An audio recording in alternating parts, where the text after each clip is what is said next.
So, Chris, as a club promoter, what are your thoughts about musicians getting out of the bedroom and just making videos on TikTok and getting out on stage and playing live? Well, I think it's an important part of the artistic experience. I mean, music is supposed to be a form of communication between people, and it's supposed to be done live. I think, recording came about a million years after music was invented. So I think it's important to connect with people and get that kind of feedback that you just can't get in your bedroom, no matter what you're trying to do as an artist.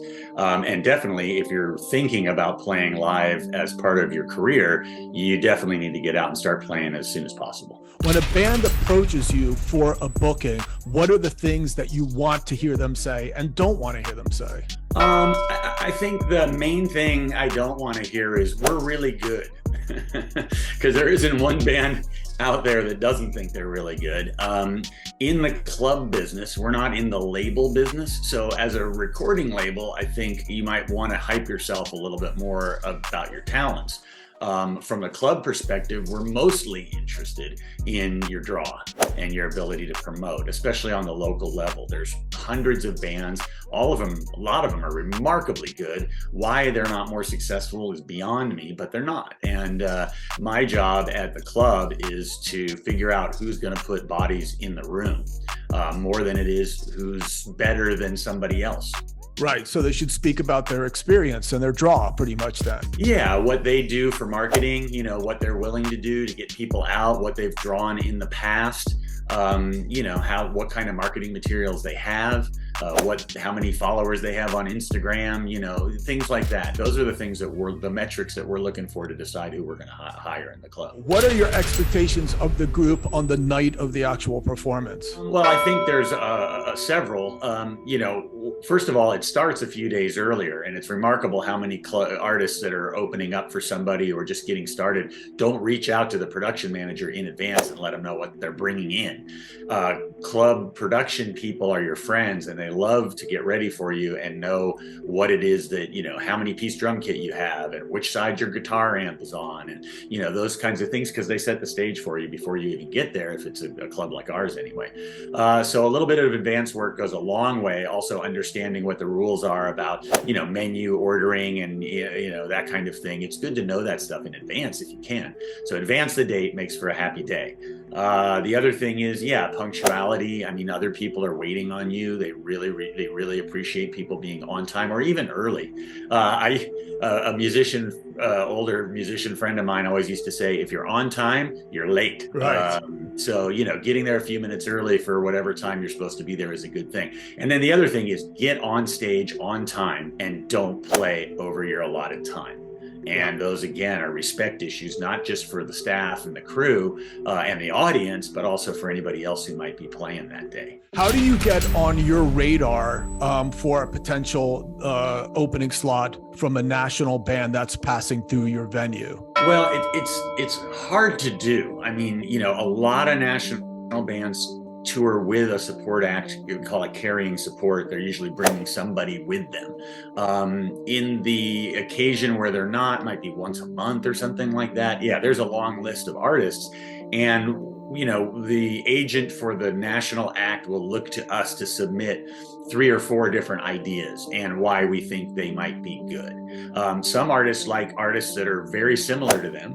Other artists want artists who are totally different from them. It's interesting. There's one like kind of funny folk singer guy who, when he has an opener, he wants a non-funny female, and a lot of people go, hey, I want to open for him because I'm funny too. And it's like, well, yeah, that's not what they want though. So you just kind of have to be patient, and then you just have to be ready to pounce when that opportunity comes. Well, maybe said another way, how do we get on your good list and not your shit list for even being thought of when the opportunity comes up? Well, all those things we talked about earlier about what you need to do when you come in, we're not going to put some foolish band on that went 15 minutes over their spot the last time they played the club. So what you do matters every time you're in the club. And so you want to deliver every time. And the other thing you do is draw. I mean, that's what the artist really wants, just like we want. They want to put a support act on that's going to help their night. So I can go to these artists or these agents and say, this artist drew 200 people last time they played, and You know, it's a little harder to find openers that will draw at a high ticket price. Sure. So that's another thing that you can kind of, if you can develop that and point to it, it's a good thing to say, like, yeah, we draw people on a $20 ticket. You know, that means something. Okay. And what are your thoughts in general, or how should bands look at the concept of pay to play? I'm not sure that you guys do it at your venue, but just in general, you know, pay to play. Should they deal with it? Should they try to work around it? You know, what's the philosophy? Well, you know, it's a mixed bag, I think. It seems like it's evil. We don't do it. We're blessed that we don't need it in our business model. We have a lot of national acts touring through, so we're not like looking for that many bands. But I do see the value of it in a sense, because you know, it guarantees you a spot. You know, it gives you a chance to control your destiny a little bit. If there's a club that says, hey, if you'll buy 300 tickets, I'll give you a slot. Well, you should buy the 300 tickets and bring 300 people, and you won't have to do that again. You know, so it's important, if you're gonna do it, it's important to crush it so that you'd only have to do it like one time, you know? Right, exactly. It's kind of a mechanism to prove yourself.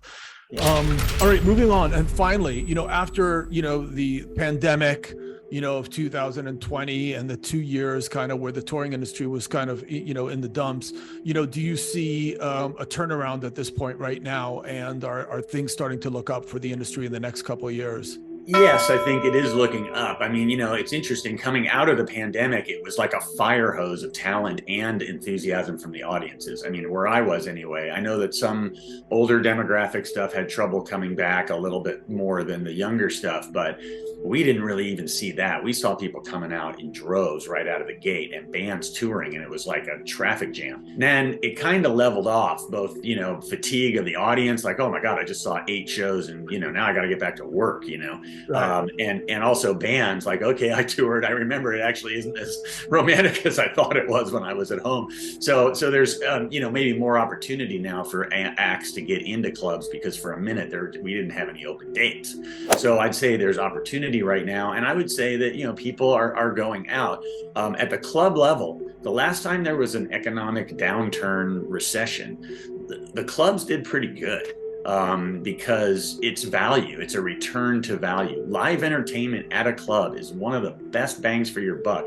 I mean, you know, the big shows get crushed in a recession because nobody can spend $250 for an Elton John ticket or whatever. But you can get a lot of value for a $10 ticket at a small club, and the drinks aren't that expensive in the small clubs. It's not $20 for a beer.